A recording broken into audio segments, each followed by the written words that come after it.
네, 반갑습니다. 하이델베르크 요리문답을 하고 있습니다.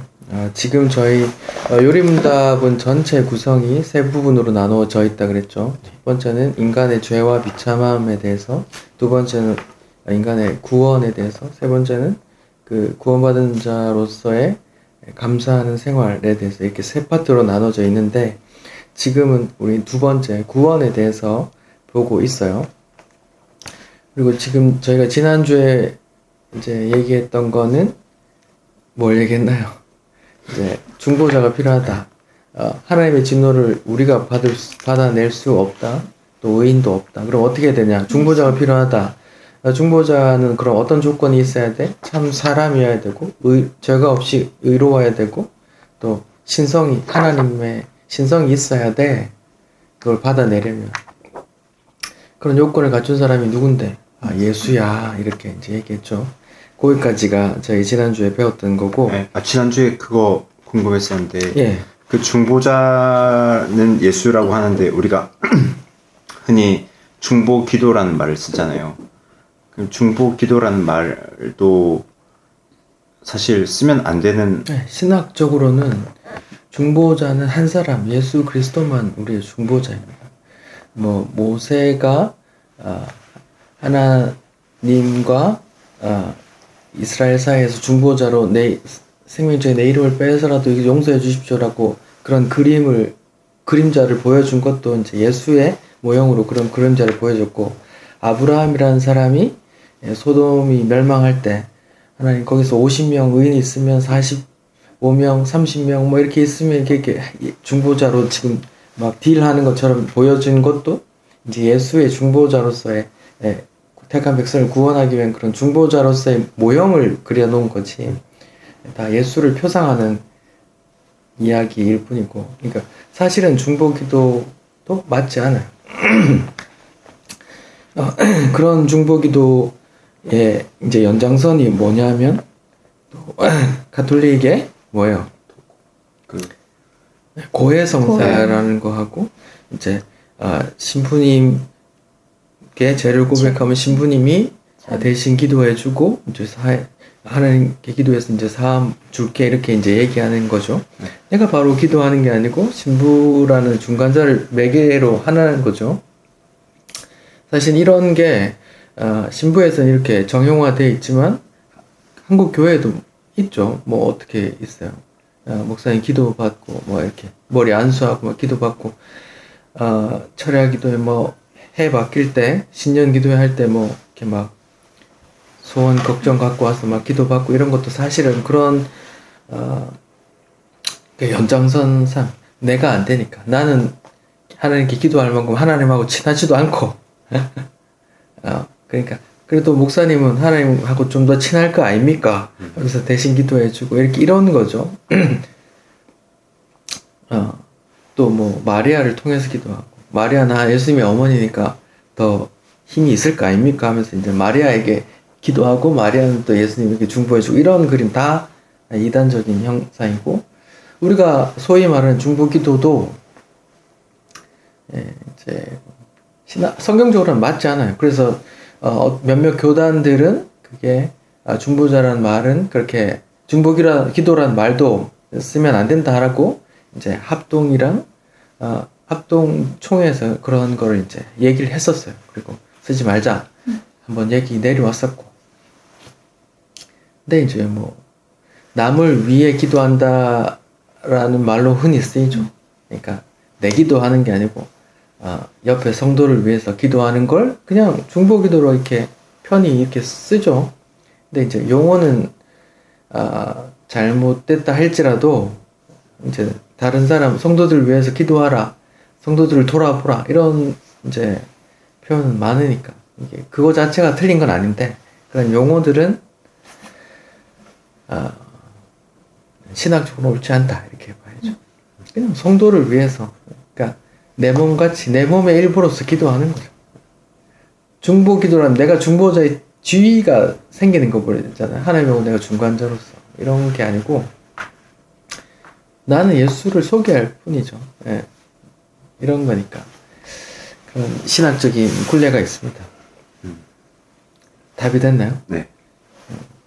중보기도란 말은 신학적으로 맞지 않지만 그렇게 성도를 위해서 기도하는 거는 뭐 얼마든지 허용되는데 이제 그런 중보자로서의 성경에서 제시하는 중보자 이꼴 예수라는 그런 성경의 뜻, 하나님의 뜻이 이렇게 거기에 담긴 개념이기 때문에 그걸 이제 내가 중보자로서 기도한다 이렇게 하면 이제 내가 예수의 자리에 앉게 되는 거니까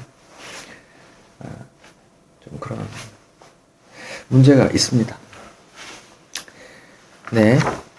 자, 그러면 중보자가 필요한데 그런 중보자가 예수다까지가 18분이고 그러면 그 내용을 어떻게 알아?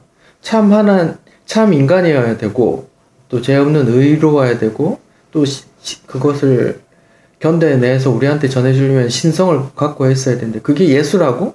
왜 수많은 다른 성인들이 있잖아. 예수라는 걸 어떻게 알아? 라는 질문이 19문이거든요. 당신은 어디로부터 이것을 압니까? 라고 말하니까 대답이 거룩한 복음에서 압니다. 그래서 뭐 거룩한 복음에서 압니다라고 했지만 이제 성경에서 압니다 이렇게 이해하면 돼요. 같이 읽어볼까요? 네. 시작. 거룩한 복음에서 압니다. 그 복음은 하나님 자신에서 처음에 낙원에서 계시하셨습니다. 다음에는 거룩한 족장들과 선지자들로 말미암아 선포되게 하셨습니다. 또 제자와 율법의 다른 의식들로 미리 기초 교육을 하셨고 마침내 그의 사랑하는 아들로 말미암아 성취하셨습니다. 이제 성경의 내용이 이렇다는 걸 여기 하이델베르크 1563년도에 지금부터 500년 전에 550년 전에 이런 성경을 이렇게 요약했던 거예요. 그런 중보자 그런 구원자가 예수라는 걸 어떻게 알아? 성경에서 알아. 성경은 뭐라고 나와 있는데 이러면 성경은 낙원에서 창세기에서 미리 계시해놨어. 그리고 족장들 아브라함부터 시작된 아브라함, 이삭, 야곱에 대한 족장들의 이야기로서 예수를 증거했어. 선지자 이사야 예레미야 이런 선지자들로 통해서 예수를 증거했어. 또 제사와 율법이 기초 교육 다른 말로 하면 뭔가요? 몽학 선생, 초등 교사 이렇게 표현됐죠. 그렇게 율법의 의식들도 예수를 전하는 거야. 마침내 이제 그 아들이 오셨고 그 아들이 이루어 주셨어라고 말하는 거예요. 그러니까 500년 전에 성경은 다 예수를 전하는 거야라고 이미 이런 신학 교리 문답을 만들어서 이렇게 배포할 만큼 됐죠. 근데 오늘날은 이런 게 500년 동안 전부터 있었지만 성경은 이제 오늘 내가 어떻게 하면 잘 살까라는 책으로 인식되기 시작한 거예요. 지금 오늘날 인식이 500년 전보다 못한 거죠. 성경에 대한 인식이. 자, 그러면 성경에 대해서 좀 찾아봅시다. 여기에 지금 성경을 요약해놨거든요. 성경에 대해서 그리스도가 예수다. 예수가 그리스도라는 게 이제 어떻게 계시되어 있는가를 알리고 있는데 여기 보면 뭐예요? 처음에 하나님 자신이 어디서 계시했대요?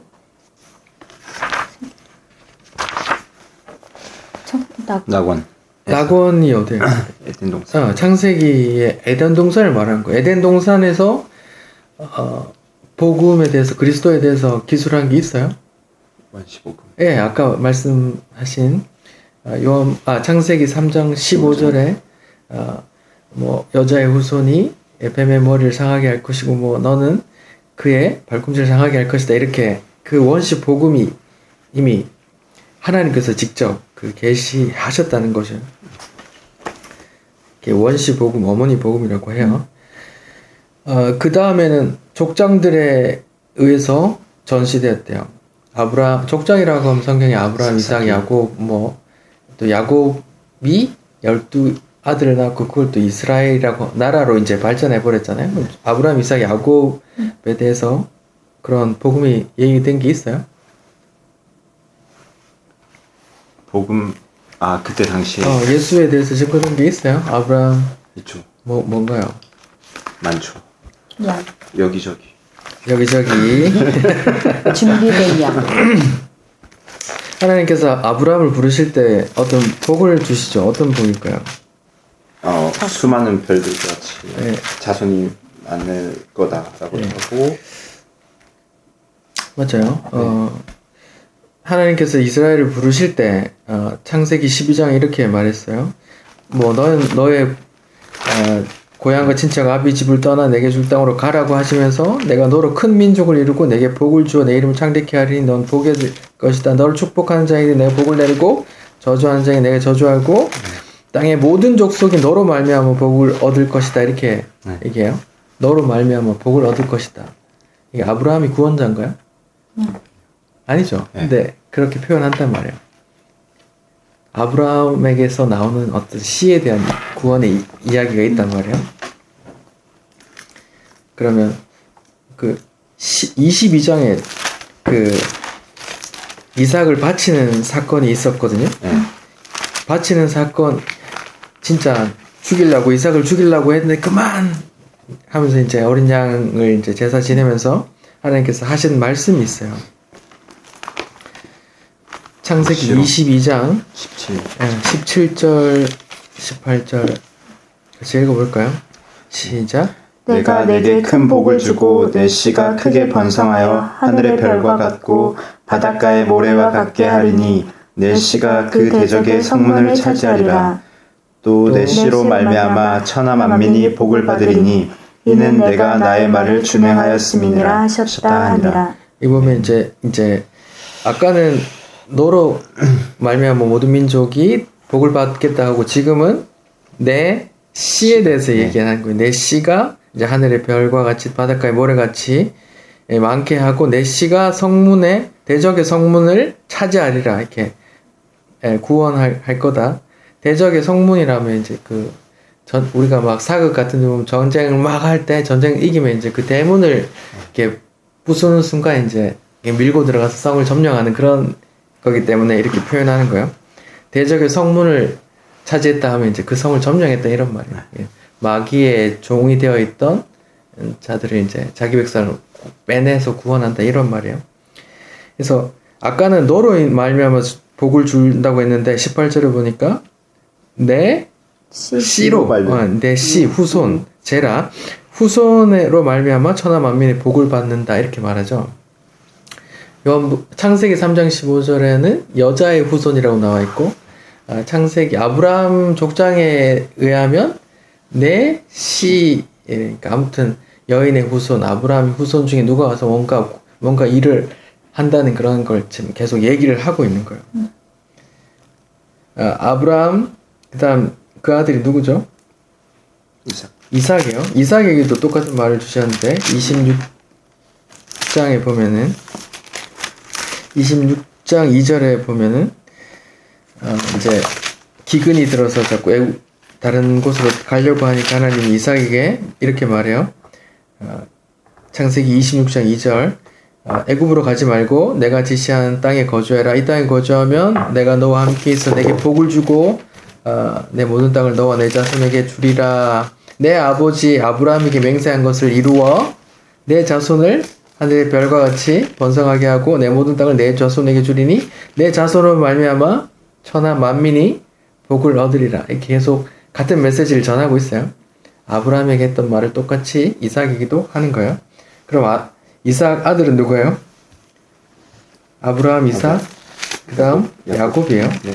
야곱에게도 똑같이 말해요. 28장 13절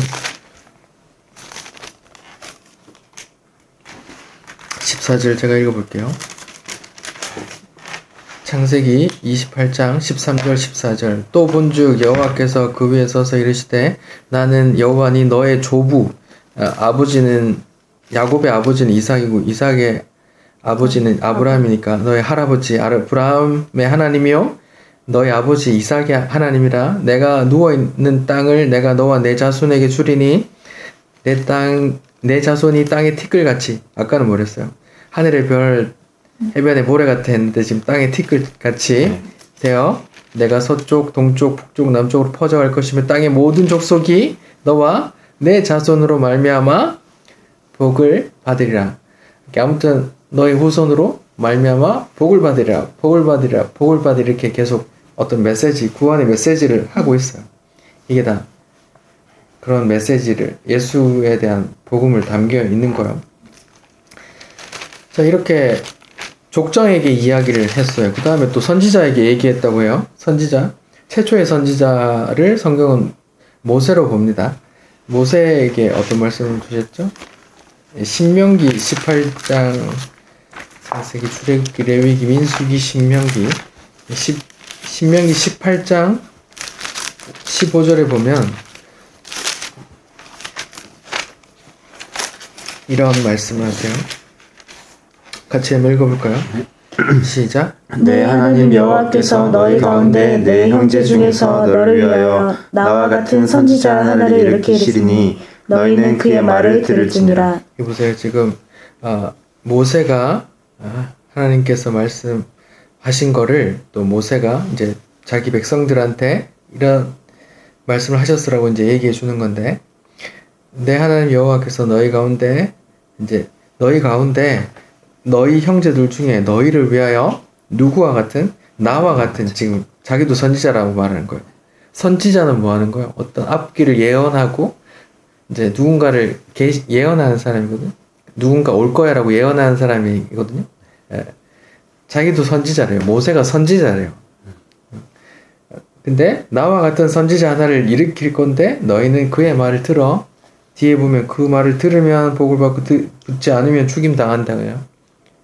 들으면 예수 말을 믿으면 구원받고 듣지 않으면 영벌에 처한다. 이런 거하고 똑같은 말이죠.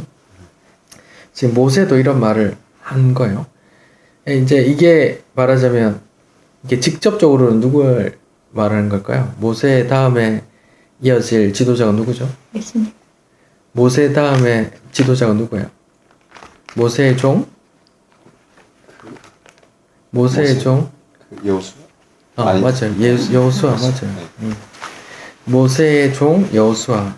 맨날 모세 신발이나 들고 다니고 했던 종인데 이제 되는 거예요. 직접적으로는 이제 여호수아가 하는 거지만 여호수아가 누구를 가리켜요? 예수와. 예. 여호수아. 헬라식으로 발음하면 예수예요. 여호수아, 예수아, 예수 뭐 이렇게 되는 거예요. 선지자들에게 또 그렇게 말하고, 선지자 중에 대표적인 선지자가 이사야인데 이사야 한 구절 찾아볼게요. 이사야 42장.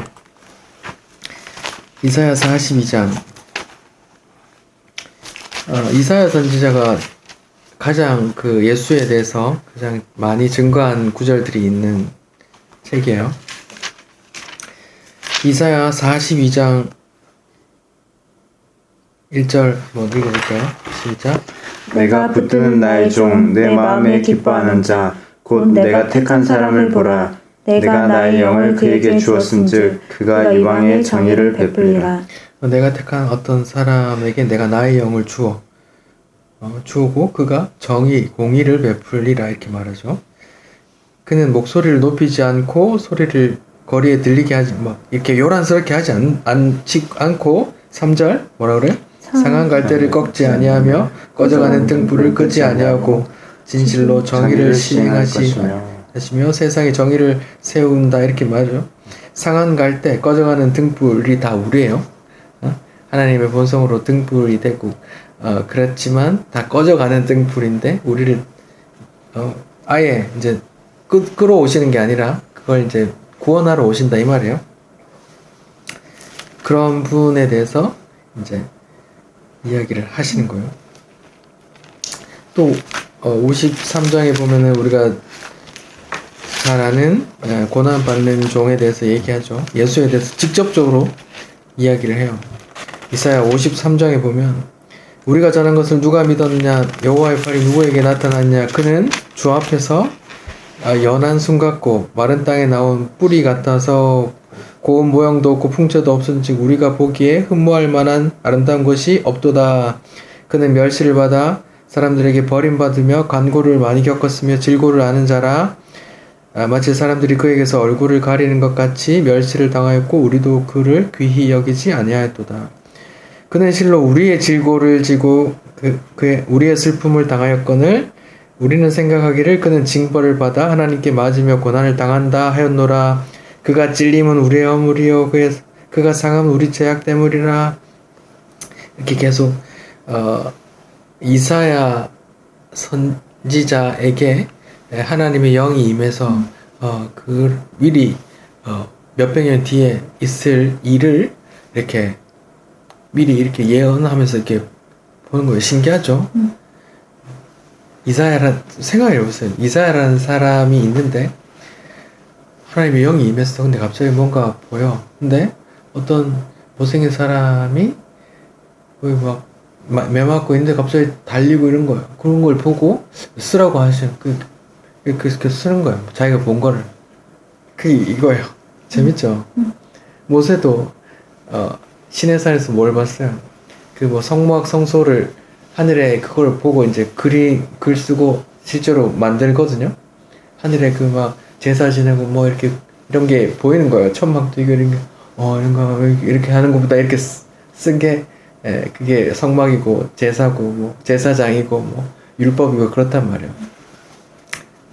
그러니까 하나님께서 자기 하고 싶은 하는 그 뜻을 내 아들 통해서 구원할 거야라는 그 뜻을 창세기에는 직접 말했고 그 다음부터는 족장들에게 그리고 선지자들의 입을 통해서 계속 말해 오고 있었다라고 말하는 거예요.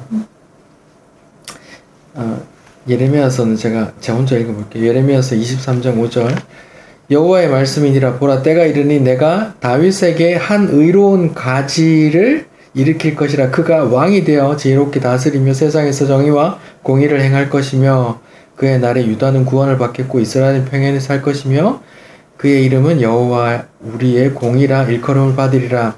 이 구절 때문에 이스라엘 국기에 다윗의 별이라는 게 있어요. 그러니까 구원자가 올 거예요. 그러니까 예수님 당시에 제자들도 다 이런 구원관이 있었던 거죠. 다윗의 후손 중에 대단한 왕이 나타나서 우리를 구원할 거다. 이런 이제 근데 그게 이제 예수에 대한 증언이었다. 이렇게 하는 거죠. 신약에도 나와요. 신약 요한복음 5장을 봅시다. 요한복음 5장 39절에는 읽어볼까요? 시작. 시작. 요한복음 5장 39절 시작. 너희가 성경에서 영생을 얻는 줄 생각하고 성경을 연구하거니와 이 성경이 곧 내게 대하여 증언하는 것이라. 그러나 성경이 지금 누구에 대해서 얘기한다고 말해요? 예수.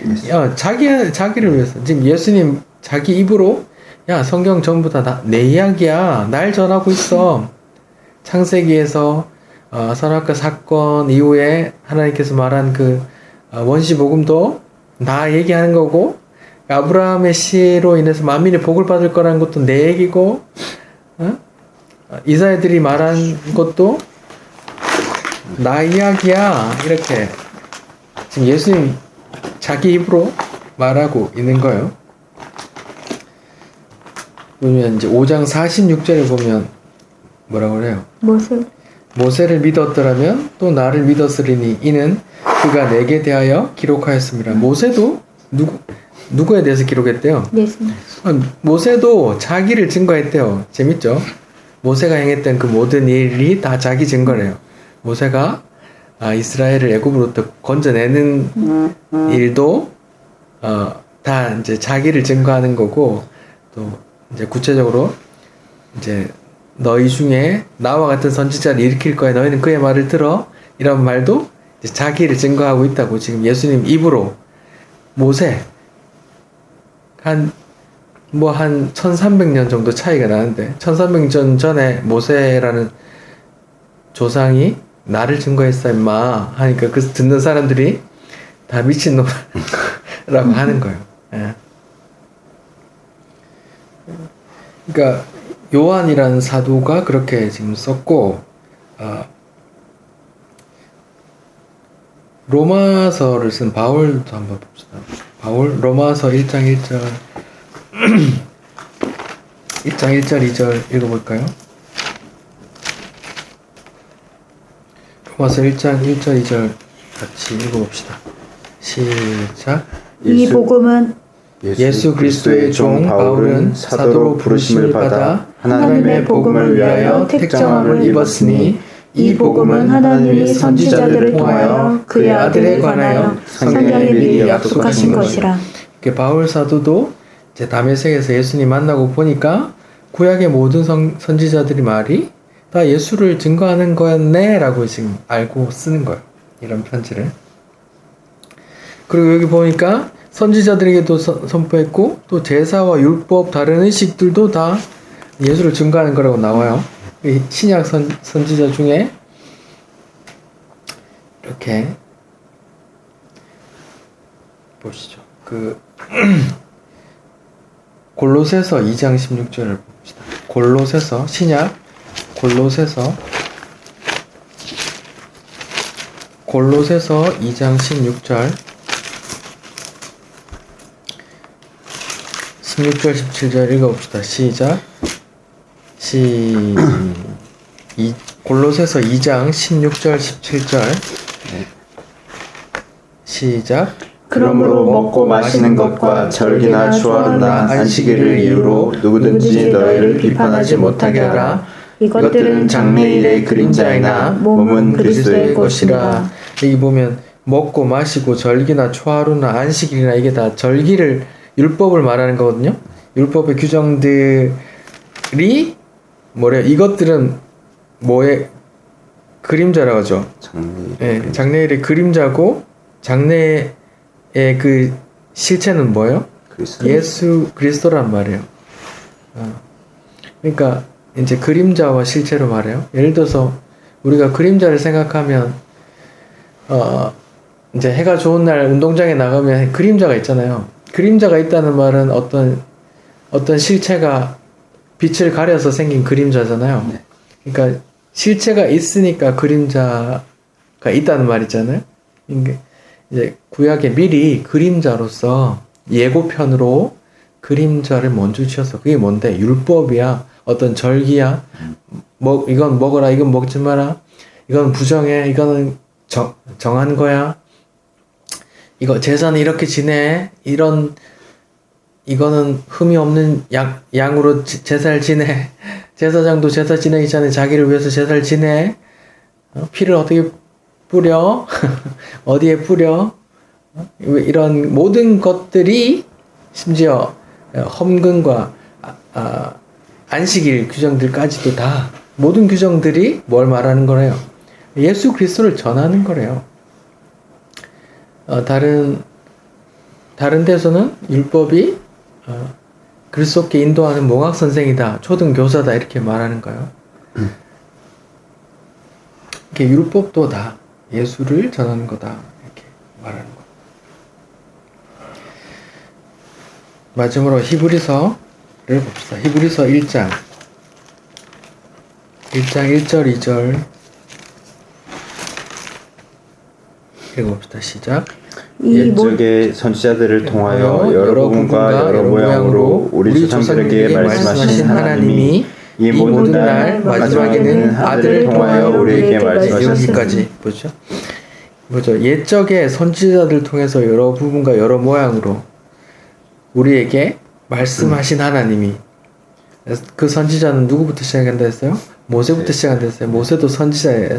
모세가 뭘 가르쳤어요? 율법을 가르쳤어요. 율법을 가르쳤는데 모세부터 이사야, 예레미야 뭐 이런 모든 선지자들이 말한 건데 마지막에는 뭘 통해 우리에게 말했대요? 아들을 통해서 말했대요. 예. 계속 메시아가 올 거야, 메시아가 올 거야, 메시아가 올 거야 라는 선지자들의 마이크들을 계속 썼고, 이제 결국은 그 예고됐던 메시아가 와서 그걸 이뤄냈어 라고 이제 성경은 계속 말하고 있다는 거예요. 자, 여기까지가 19문이에요. 성경의 중보자, 참 인간이고 죄가 없는 사람이고 또 신적인 신성을 가진 사람이 필요한데 그게 예수야. 그거 어떻게 하는데? 어디 있는데 어떻게 하는데? 성경을 통해서 알아. 성경 전체가 예수를 전하고 있다니까 이 얘기를 지금 종교개혁 할 당시에 여러 신앙 고백서들에 다 들어가 있는데 지금 우리가 공부하는 하이델베르크 독일을 중심으로 한 그 하이델베르크 요리 문답에도 이미 나와 있어요. 근데 오늘날 이렇게 이걸 알고 설교하는 사람이 별로 없어요. 다 구약의 율법이든 말든 다 예수를 전하는 거라고 알고 설교하는 사람이 없고 이거 안 하면 너 죽는다 이렇게만 얘기한단 말이에요. 이거 해야 복 받지 이렇게만 얘기한단 말이에요. 안타깝죠. 500년 600년 전에 이미 이렇게 명문화됐던 것들을 500년 600년 이미 이렇게 잘 사는 이 후대에 이렇게 많이 공부했던 목사님들이 잘 그보다 500년 전 사람보다 잘 못 전하고 있단 말이에요. 자, 그럼 이 신문을 봅시다. 이 신문이 뭐예요? 그러면 그 모든 사람이 그리스도로 구원받는 거야? 좋아. 예수라는 중보자, 구원자가 있다는 거 이제 성경을 통해서 알았어. 그럼 우리 모두 다 예수로 인해서 모든 사람이 구원받는 거야? 이렇게 질문하는 거예요. 지난주 설교를 들어보세요. 그러니까 이 질문이 500년 전에 종교개혁 당시에 이미 이렇게 명문화되어 있다니까요. 답을 읽어봅시다. 시작. 아닙니다. 오직 참된 신앙으로 그에게 접붙여진 그런 자들만이 구원되고 또 모든 그의 은혜 택을 받아들인 자들만입니다. 그러니까 모든 사람이 아니라는 거예요. 모든 사람이 아니라는 겁니다. 우리가 다 알고 있는 요한복음 3장 16절 하나님이 세상을 이처럼 사랑하사 아들을 주셨다 했는데 그 세상이 모든 인류를 말하는 게 아니라 그랬어요. 요한복음 17장에 기도하는데 예수님께서 뭐라고 그래요? 내가 지금 비옵는 것은 세상을 위해서 세상 모든 사람을 위해서 빚는 게 아니라 세상 중에서 내게 보내주신 자들을 위해서 기도합니다라고 말한단 말이에요. 그러니까 이게 이미 500년, 600년 전에 이미 명문화되어 있는데 아직도 모든 사람이 구원받을 거야 라고 말하는, 그래서 모든 사람 교회 다 데려와야 돼 라고 말하고 있는 거예요. 그래서 해마다 전도잔치를 열고 상으로 냉장고니 세탁기니 전기차니 이런 거 준단 말이에요. 교회는 아무나 오면 안 돼요. 예수를 나의 주인으로 구원자로 고백하는 사람만 와야 됩니다.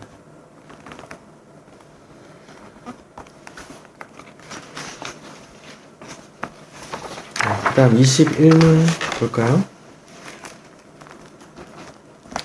21문 그러면 참된 믿음은 뭔데? 참된 믿음은 뭔데? 답을 읽어봅시다. 시작. 참된 믿음이란 이거 다른 거. 20. 옛날 거랑 달라가지고. 시작.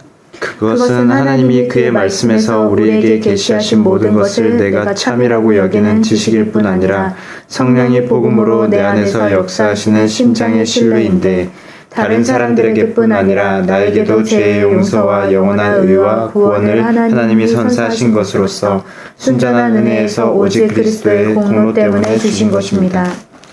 여기 보면은 이제 하나님 말씀으로 계시된 지식 그리고 성령을 통한 믿음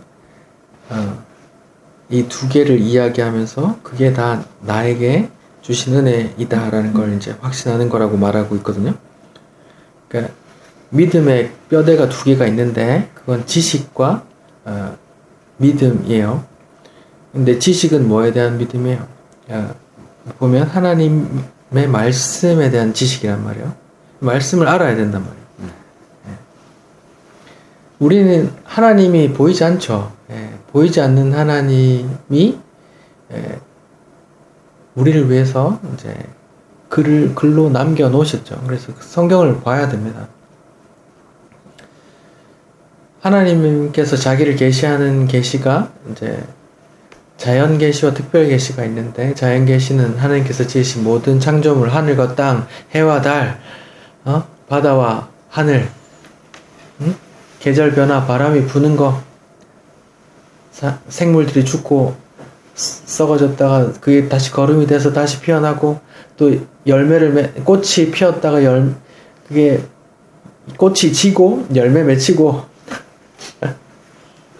그런 모든 것들이 이제 하나님의 계시인데 그런 자연 계시 말고 특별히 글로 분명하게 주신 게 특별 계시라고 하고 그걸 성경이라고 해요. 그걸 성경에 대한 지식이 있어야 된다고 지금 1563년도에 이제 이렇게 요리문답화 문서화 시켜놨어요.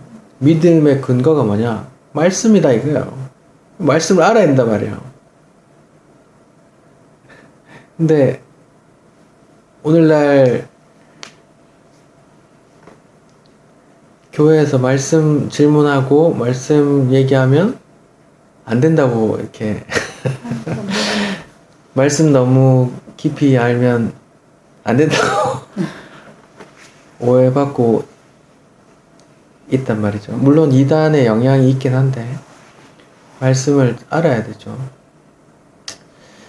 일단 말씀의 지식이 있어야 됩니다. 그래서 지식은 뭐예요? 먼저 받은 자를 통해서 준다고 그래요? 그러면 성도들은 뭐예요? 말씀을 들어야 된다 그래서 믿음은 들으면서 난다고 하니까 그래서 뭘 들어야 되는데요?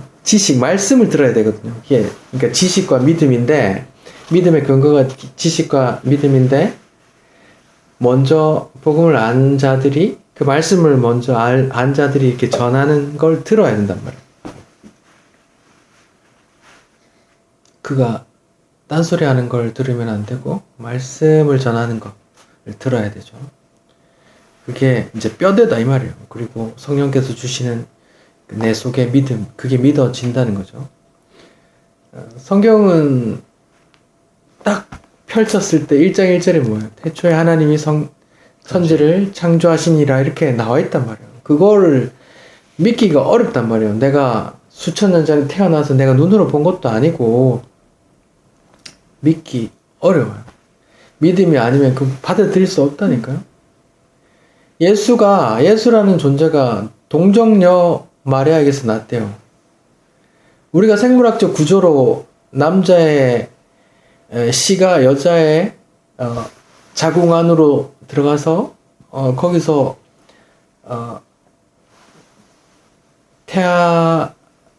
수정이 돼서 태아에서 거기서 자라나는 게 우리가 생태학적인 우리의 지식인데 그 지식과 전혀 그 지식과 상식을 뛰어넘는 이야기가 성경에 써있단 말입니다. 그 사람을 우리가 믿는단 말이에요. 이게 믿음이 아니고는 믿어질 수 없거든요. 아니면 그냥 아무것도 모르고 교회 다니거나 말씀 진지하게 고민하면 이게 걸려서 믿을 수 없단 말이에요. 허무맹랑한 이야기일 뿐이에요. 예수가 죽은 자도 살렸다는데 이게 받아들여지는 게 어렵단 말이에요. 이게 진짜 성경이 인류 역사상 가장 많이 팔린 베스트셀러지만 정말로 그게 믿어지는 사람은 많지 않다는 거죠. 청함 받은 사람은 많지만 택함 받은 사람은 많지 않다는 거죠. 아무튼 지식과 성령을 통한 확신이 믿음의 근간이다 라고 말해요. 제가 목사이고 아침이고 밤이고 자기 전에 계속 묵상을 해요.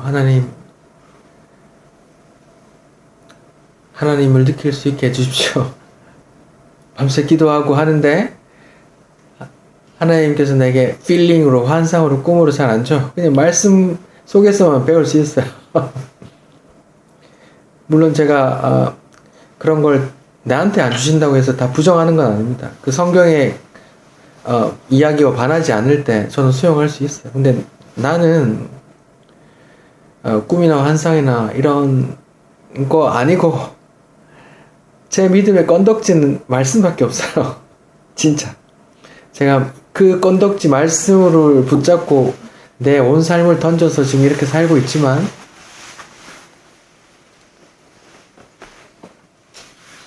제가 살면서 계속 반문한단 말이야. 난 지금 왜 이렇게 살지?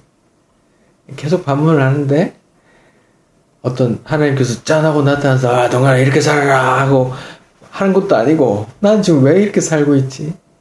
계속 반문을 하는데 그 컨덕트는 그냥 눈 씻고 봐도 말씀밖에 없어요. 말씀 속에서만 그 약속을 또 그 구원을 그 하나님의 사랑을 알 수 있는 거죠. 히브리서 11장에 뭐라고 나와 있어요? 믿음은 바라는 것들의 실상이요 보지 못하는 것의 증거니라. 내 눈에 하나님도 하나님 나라도 안 보인단 말이에요. 성경에 다 안 보일 거라고 써놨어요. 그러니까 믿음으로 본다 이렇게 말하는 거잖아요. 하나님도 안 보이고 하나님 나라도 안 보여. 근데 믿음으로 보는 거야 하는 거죠.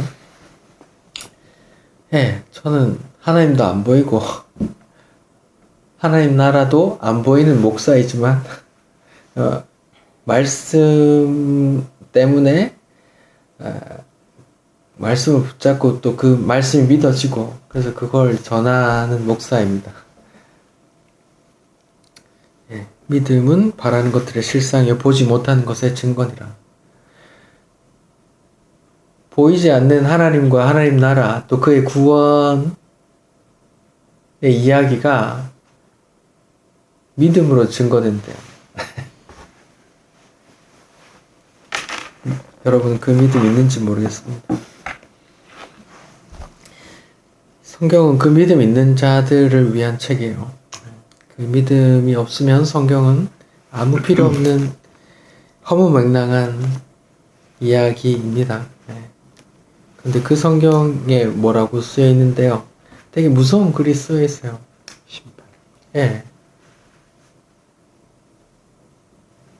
아들을 믿는 자는 구원을 얻었고 영생을 얻었고 심판 이미 벗어났고 아들 믿지 않는 자는 영벌에 취한다고 이렇게 쓰여 있으니까 우리 마지막으로 요한계시록 한 말씀만 봅시다.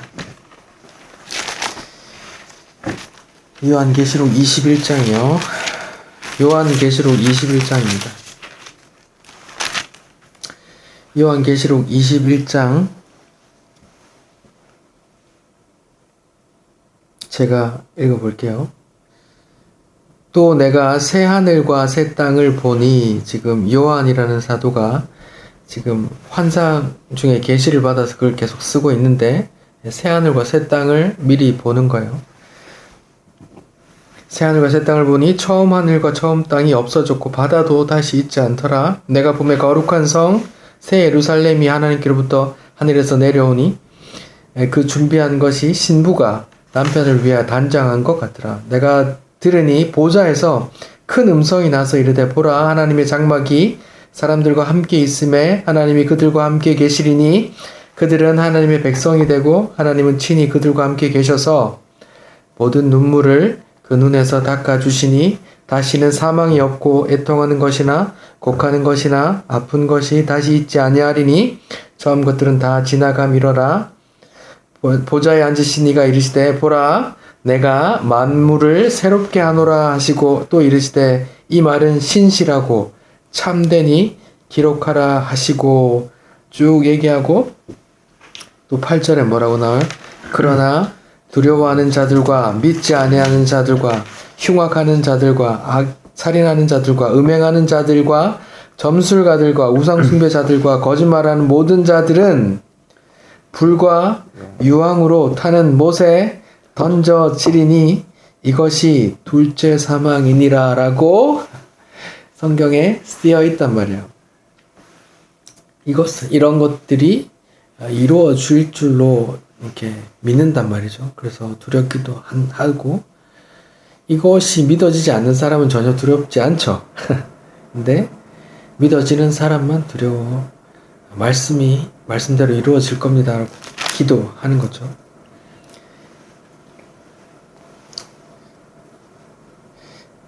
그래서 성도들은 22장 20절에 이렇게 기도하는 거죠. 이것들을 증언하시니가 이르시되 내가 진실로 속히 오리라 하시거늘 아멘. 주 예수여 오시옵소서. 주 예수의 은혜가 모든 자에게 있을지어다. 아멘. 이렇게 성도는 그냥 하나님 말씀에 아멘 하는 거예요. 성경의 제일 마지막 어구의 단어는 아멘입니다. 성경에 성도는 하나님의 말씀에 그냥 아멘 하는 거라고요.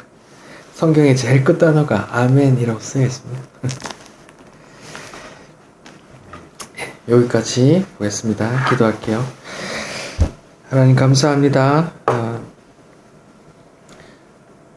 1563년도에 이미 이렇게 문서화되어 있다는 것이 너무 신기합니다. 성경이 예수를 증거하고 있다는 것. 창세기부터 요한계시록까지 다 예수를 증거하고 또 예수의 하신 일을 또 다시 오실 예수를 또 증거하고 있다는 것을 그때 이미 이렇게 문서화 시켰다는 게 너무 신비롭습니다. 근데 하나님 500년, 600년이 흐른 지금 교회와 메시지들은 왜 그렇습니까? 왜 예수가 없고 왜 이 땅에서 잘 살려면 어떻게 하라는 설교들만 있습니까? 이 땅에서 복 받으려면 어떻게 하라는 내용만 있습니까?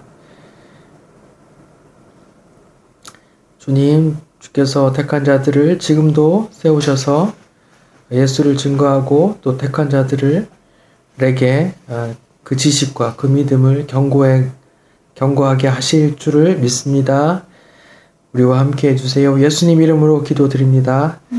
아멘.